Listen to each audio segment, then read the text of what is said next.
Our Hello World program is a very simple program. Let's see if we can make it somewhat more sophisticated. I'm going to introduce now the concept of variables.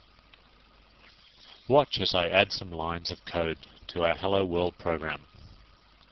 Firstly, I'm just going to add one more line that looks like this. Printf, my age is 36. My age is 36, in case you're interested. And there it is, a fairly straightforward line that looks just like the previous one. My age is 36. Let's compile that. Fine, and run it. Hello world, my age is 36. Okay, excellent. Press enter, goes away. Now, that all works. That's all very straightforward. Let's look at the number 36. This program will always print the number 36. I think that's clear. It will print nothing but 36. So let's have a look and see if we can introduce a way that we can print an age that varies. Sometimes it's 36, sometimes it's 38, sometimes it's 12, sometimes it's 115. In other words, we want to introduce the concept of a variable. I'll do it like this. The first thing I'll do is go up to the previous line and add a line. Age equals 36 and a semicolon. Notice the number 36 is in blue. That's another function of the Dev C++ development environment. All numbers are displayed as blue. Nothing to worry about for you.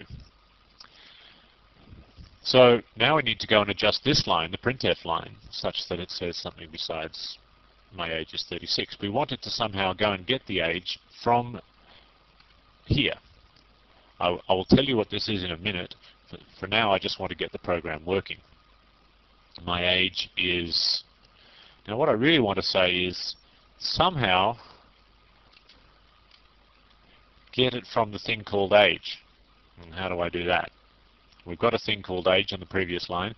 How do I somehow insert that in there? That's what I'm trying to do. And this is how I do it. I put a %d there, and then at the end I put age. So what happens is the printf function works like this. It says I print out the words my age is, and as soon as it sees a % sign it thinks, oh, hang on, I've got to go and examine a variable here. In particular, examining a %d. D stands for decimal, which means it's looking for a decimal number. It's not exactly what's going on, but it's close enough.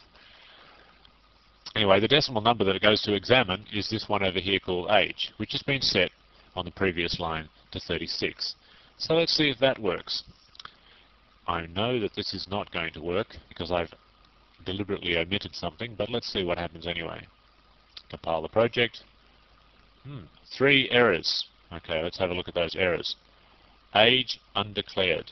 First use in this function. Okay, age is undeclared. That means that this thing here, this age here, is something that the compiler doesn't know about. It says, hang on, you're assigning 36 to this age, but what is the age? What is this thing called age that you're suddenly using?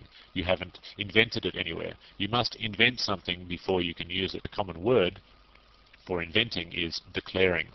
So what we need to do is we need to declare age, and this is how we declare age. We go up to the top of the function. It's very important that you declare your variables at the top of the function, and we do it like this. int age, semicolon. That is the declaration of the variable called age. Furthermore, it declares age to be an int. What is an int? Well, if you don't know, int is short for integer, which means that age is now declared to be an integer. And if you don't know what an integer is, it's a whole number. It's a whole number that can be negative or 0 or positive, but it can't have any decimal component, can't have a fractional component. It's just a whole number. Now let's see if that compiles.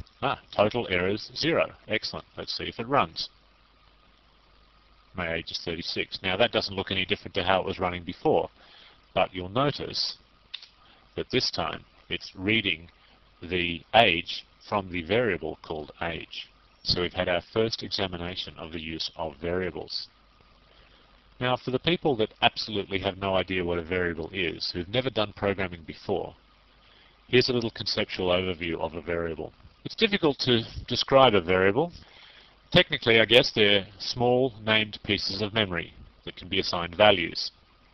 The name, in particular, in this example that we've got, is the name called age. We have a variable that is named age. There's a piece of memory called age that can be assigned a value.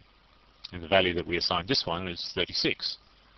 So age is a very classic example of a variable. Now, if that doesn't make any sense to you, and it might not, then you can think about it like this.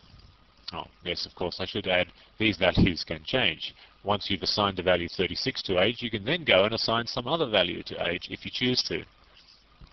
That's up to you, the programmer. That's why they're called variables, because their values can vary. Anyway, what I was going to say was, variables can be thought of boxes that can contain contents. So it's like you've got a box. Imagine a small box, a few inches around, and that box has a label on the front of it. The label is the name of the variable. The box is the variable, and the label on the front is the variable's name, and then you put things in the box. So imagine, getting back to our age variable, we've got a box, and the box is called age. And into that box we put the number 36. That's the way I like to think about it. Now, at some point we can take the value 36 out and put in some other value, or we can add things to the value 36. We can add another 3 and make it 39. And so the contents of the box vary with time. A brief note on variable names. I think it's important that everybody knows these things. Here's some rules regarding variable names. We've called our variable age. Okay, fair enough. Are there any rules deciding what you can and cannot call a variable? Yes, there are rules. Here's one of the rules. All variables must have unique names. You cannot have two variables that are both called age. Otherwise the compiler won't know which is which. That is almost true. When we learn more about functions, you'll learn that there can be a variable called age in two different functions. But don't worry about that for the moment. Names can only contain the characters lowercase letters, uppercase letters, digits, and the underscore character. Don't think about using the dollar sign or the plus sign or anything like that. They are not allowed in C. Maybe in some other languages, but not C. Names must not begin with a digit.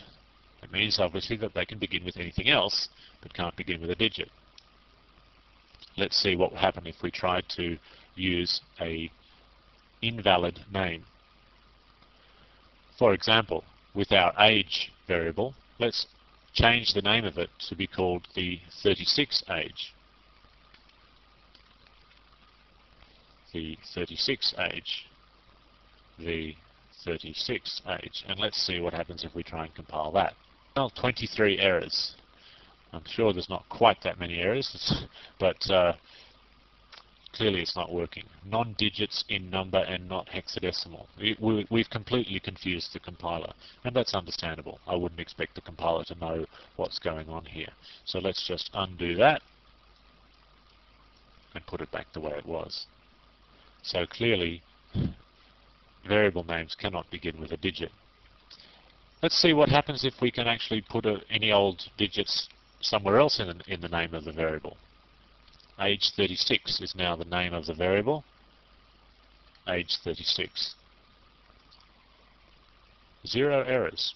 Okay, so that worked fine as well. However, I don't want to call it age 36. That's a silly name for a variable because it implies that the age is always going to be 36 when we actually want to change it from time to time. Finally, there's another rule about variable names. They must not be longer than 31 characters. If you want to describe the variable, you have to do it in 31 characters or less. Now, some compilers will allow variable names that are longer than 31 characters. However, the first 31 characters of that name must be distinct. You can't have a variable name that looks like this.